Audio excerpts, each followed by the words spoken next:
au creux d'une vallée paisible et verdoyante, attenante au pays de Liège, allait se jouer le sort de toute une région. Dès son plus jeune âge, le petit William, fils du comte de Serein, montrait déjà les signes d'un esprit précoce mais tourmenté. Bien qu'entouré d'une nature mirifique et abondante, le petit William passa une grande partie de son enfance cloîtré dans des espaces clos, ployant sous le poids d'une curieuse et étrange obsession que jamais il ne put surmonter. Cette phobie des insectes, alliée à une intelligence redoutable, allait décider du sort de milliers de vies humaines.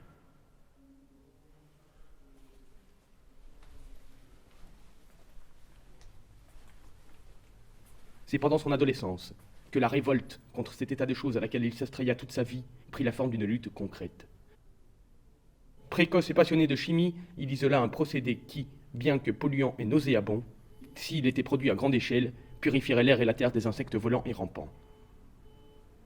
Il arriva grâce à une force de persuasion sans précédent à convaincre un industriel anglais d'investir et de développer au creux de la vallée une industrie rentable et prolifique, dégageant la substance isolée par William.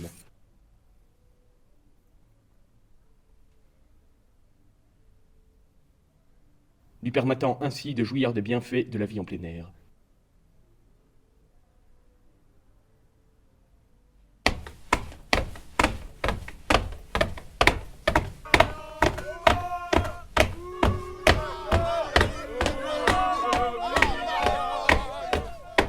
Mais vite, cette quiétude fut troublée par une autre sorte de bourdonnement. La révolte et revendication sociale des ouvriers exploités mécontents de leurs conditions de travail abjectes.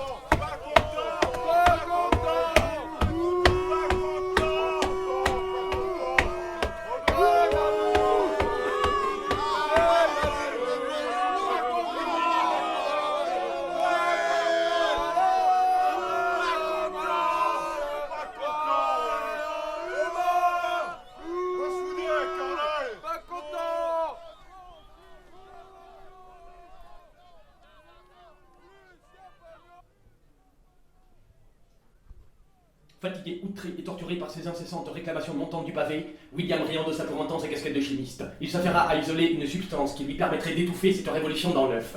Nous verrons dans le deuxième volet de cet épisode sur les grands hommes et les grands bâtisseurs de cité s'il y parvint.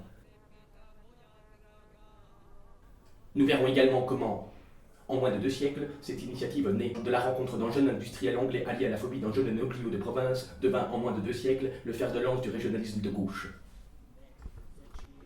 Et nous verrons également comment ces élites de gauche, une fois installées, afin de conserver leur assise, maintenirent les masses dans une lutte sociale illusoire et grignotée par la fièvre néolibérale toujours grandissante.